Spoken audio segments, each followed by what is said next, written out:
Yo, today I have Araxia's other signature weapon, the Spinnerex. It is probably one of the most unique melee weapons in the game, honestly, with its unique trait um, on Toxin procs that stack up.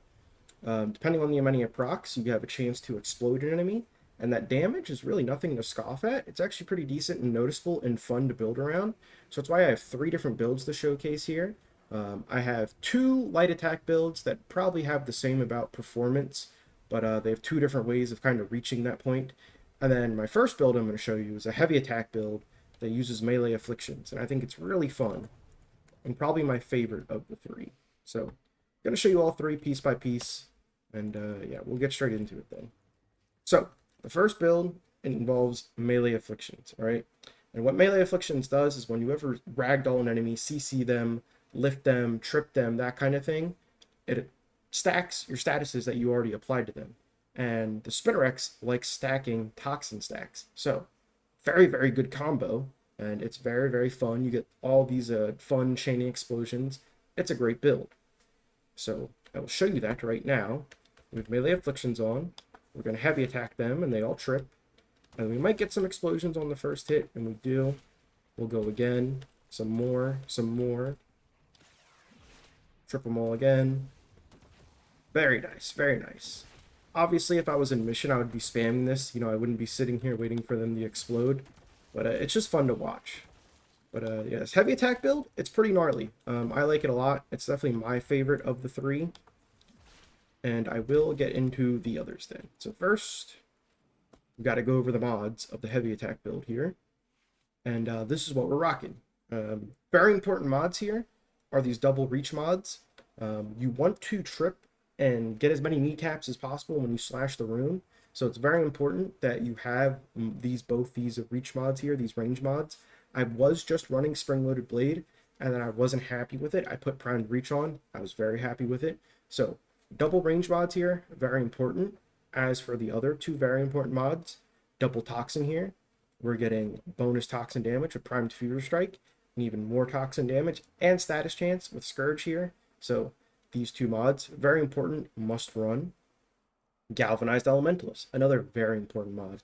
We are force proccing slash on heavy attack, and we are proccing a bunch of toxin on heavy attack. So we're getting all that bonus damage and stacking status chance, so that's very, very good. Galvanized Reflex here, it's a heavy attack build. The heavy attack efficiency, very good. The initial combo, very good. Double thumbs up for me there. Prime Pressure Point, this is just here for base damage. Feels great, feels awesome, feels fantastic. Condition Overload here. This isn't a must-have since we're only proccing Toxin and Slash. We're not getting the craziest value out of this. So honestly, this is more here for like the follow-up hit damage, because sometimes when you're deep in a mission, the guys will be tankier and you're going to be hitting them multiple times, and you might have a Sentinel or dog or cat priming the enemies with some extra elements. So that's why that's here. It's definitely more of a flex slot in this build. If I was honestly to replace this with something else, it would be the primed smite mods, like Smite Corpus, Smite Grenier, Smite Infested, yada, yada, yada, yada, that kind of thing. But that's really the only upgrade I think there is to make here. Everything else here I really enjoy, and I love each slot here. And obviously, everything tying together, the super must-have slot here is the Arcane. Melee Afflictions, you really, really, really, really want to have Melee Afflictions on here. It's the reason this whole build works to begin with, is all the additional stacks from knocking guys over. Very good, very good. So that is the heavy attack build, all right? That's what we got. Done, data. Now we'll switch over to our forced electric proc build, and it's more of like a light attack influence build, and we'll talk about that one. So this build uses Volt's augment mod, Shocktrooper, and his first ability, Shock, to force electric procs on top of some blast and toxin procs. The bonus about this build, the biggest pro, is that you can kind of take this anywhere with the helmet system. You could eat your Volt in the wall, and then take Shock, and put that on any Warframe, and then sacrifice a mod slot for his augment mod, Shocktrooper, and run this absolutely anywhere. I think it's better than the other version I'm going to show you of a light attack build, but you also sacrifice a lot more to run this version. So pros and cons, you know, that's everything. So I will showcase it here. we got our Shocktrooper on, and now we can just light attack these guys, get influence going. We already saw one explosion go off. I think that was like 2 or 3 there then. And now we're just stuck on heavy guys. I just heard 2 go off. And unlike the heavy attack build, the heavy guys don't care about your light attacks. The slash and toxin procs really make quick work of them with the heavy attack build, but the influence builds do get stuck on heavies. Now, you can argue that's a good thing because heavy units with influence builds, they kind of act like cell towers to spread your influence procs. You know, you're beating the crap out of one guy, and then your electric procs go all over the place, which is very good. So, it's tomato kind of thing. It's not the end of the world with this build. And speaking of that build, we'll get right into my mod choices here and what I'm running. Blast Toxin, this is what I'm running. I think it's your best elemental combo to run with this melee weapon on influence with this specific Shocktrooper build. So that's why it's on here. And then on top of that sweetness, we got Galvanized Elementalist. Our blast damage procs will be doing tons of damage, and our toxin procs will be doing tons of damage. And we get the bonus status chance. Double thumbs up. It's awesome. Weeping Wounds here. More status chance. You can never get enough status chance with this weapon and with this build. The more the merrier. You'll love it. It's awesome. It's juicy. Prime Pressure Point. More base damage. Condition Overload. We're proccing a bunch of points. We're proccing a bunch of elements. So it is a bunch of bonus damage with Toxin, Blast, Slash, Electric, whatever else you proc. If you're running a Sentinel or Prime enemies or Dog, Cat, yada yada, that kind of thing. If you're running Nourish, there's a lot that helps Condition Overload here. As for our last slot here that I failed to mention is Berserker's Fury. All right, this is extra attack speed. I like the way it feels. This is a pure flex slot. Anything can go here. If you just like Primed Fury, you don't like stacking Berserkers, Primed Reach for the extra range, you could absolutely run whatever here. Healing Return if you're running a health tank frame.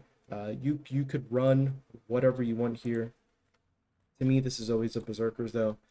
I like the extra attack speed. You could run Smite mods here. You could do whatever you want with that slot. It's up to you, not me. That's our flex slot. And that is the Shocktrooper build. And now we'll talk about this build here and everything I have going on with that one. And I'll showcase it first, like I did the first 3, and then we can get into the nitty-gritty and talk about all the interactions that are going on. So, another light attack build to show off here. Nothing crazy here. Similar performance to the Volt build. But this time, our Sentinel is priming the guys with toxin damage, instead of us priming our weapon with electric damage. And I'll show you the mod selection and stuff too then, and explain the interactions. And as you can see, same exact problem as the other build, is that it gets stuck on heavy units. So, before we dive into mods, important thing here, we are using our Sentinel weapon and Sentinel perk to prime the enemies with electric procs. You can also do that with Saren's Toxic Lash ability, her third, but you have to be running Saren. So otherwise, this is like a Saren only build, or you run the Sentinel setup I'm about to show you. So that's like the big disclaimer on this build, is either running Saren, or you're running the Sentinel setup, or you can't use this build, all right? Very important to note. So I'll talk about my Sentinel setup here, and the very key takeaways and important things you must have. So you must have the Regia, and you must be running Arc Coil, because Arc Coil, it inherits the mods and stats and whatnot from your Sentinel weapon. So we're modding for Toxin Blast on our Sentinel weapon. Arc Coil is going to spread Toxin and Blast. And, we want enemies primed for Toxin damage so they explode. So that is why Arc Coil is here, and that is why we're running it. As for our weapon, you can use whatever weapon you have formed up and modded. All is that matters is that you build for as much Toxin damage as possible. I'm situated for Toxin Blast here, but all that's really important is as much Toxin damage as possible, as much status chance as possible, fire rate, multi-shot, that kind of thing. You just want as much Toxin spread around as possible as you can, all right? So, important things for the Sentinel setup: Dirigia, Arc Coil, Toxin on your weapon. All right, three things you very much need for this setup to work. Okay, and now we'll get into my build here. Now, since we are now force procking, whatchamacallit, or force procking Toxin instead of viral, I mean, instead of electric, we can just build for viral electric. Typically, that's the go-to elemental combo for influence. So we have viral here, Vicious Frost, Fever Strike, and Voltaic Strike. Viral electric or procking influence, super easy. No crying about it. Very simple. All right. Galvanized Elementalist here for our electric procs and our bonus status chance. It feels good, feels great. It's always going to be here in all three of these builds. Weeping Wounds, as much status chance as we can get, as many electric procs as we can get. Feels awesome. Pressure Point, Condition Overload. They're the same reason they're here as the Shocktrooper build. They're virtually identical. Same performance, you know, two different highways to get to the same place kind of deal. All right. And same thing as before, Berserker's Fury. That is just your flex slot. You can honestly run whatever here. There's not much different going on from Shocktrooper to this Sentinel or Saren setup, okay? They're very similar, virtually identical. Like I said, two different routes to get to the same location, okay? There are virtually identical builds. And then as for that, those are all three builds. That is the heavy attack build, the Shocktrooper build, and my Saren or Sentinel primer build, okay? One build primes enemies with electric procs, and then one build primes enemies with toxin procs, and the heavy attack one is just fully centered on the weapon only. There's no setup, no gimmicks, no nothing, and that's the one I'm going to be showing in a survival mission. I'm going to go pop into the Kuva Fortress, and we're going to heavy attack guys down with the heavy attack build and have a good time. So I'll see you there with the heavy build. All right, we are here in the Kuva Fortress, and we'll start building this thing up. It's definitely going to take a second with all the galvanized mods that we have going, but this thing should do pretty well. So, it's definitely the version I enjoy the most versus the two light attack versions, just because there's no setup required. You just run this weapon by itself, and you just have a good time automatically. Very, very good. This is definitely the way I have liked to run it while testing this thing out. I tried to make a light attack build with melee duplicate and like blast toxin, and it didn't really go super well. So I decided to try this heavy attack version instead, and I'm getting a lot better results with it compared to my light attack duplicate build. But this one, it's a beast. I just like heavy attacking with it. And there's not a lot of heavy attack whips in the game, to be honest, already. And honestly, I'd argue there's not even like really a lot of good whips. So this is definitely an outlier for melee weapons. Try to make sure I stay on top of meleeing as many guys as possible here. Knocking them all down. You can see the range is definitely coming in handy. If you do try this weapon without the bonus range, you'll definitely be able to tell. Slotting in spring-loaded blade and primed reach was definitely like the big equalizer for me, at least on this build. Does struggle on the Xmas units while they have their overguard up, so it is one tiny downside, but it's pretty easy to strip them of that overguard pretty quickly with our heavy attacks and knock them back down. Cool. Get that Leech Xmas down. Having a pretty a-okay time here. That is kind of annoying. Puncture procs do reduce your damage a little bit. And these Grenier guys inflict you with it out the wazoo. Could be a-okay here. I'm interested. I have not tried this heavy attack build on the Acolyte. I imagine, I'm going to be honest, it probably won't do well. So we can't knock him down. And, you know, get a bunch of extra procs on him.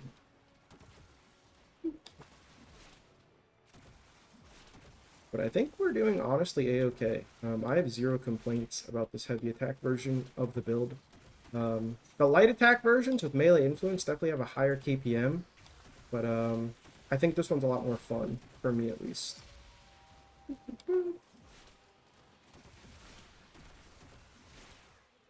We are chilling. If we got the really tight like Kuva tunnels, that would have been a sick tile set to use this. Probably would have been insanely good, but instead we are here on these big open hallways. Ooh. Let's try and get this Arctic Eximus down. Go. Knock all these guys down. Oop, gotta make sure I have my damage reduction up. We are chilling. We would have a lot more damage if I was running Smite the Grenier, but ICBA to switch out my Smite mods all the time. And honestly, it's doing just fine without it. But it would be better. Things of note. Yeah, the Eximus units do definitely throw this thing for a loop. But honestly, it's not that bad. Accidentally slammed there.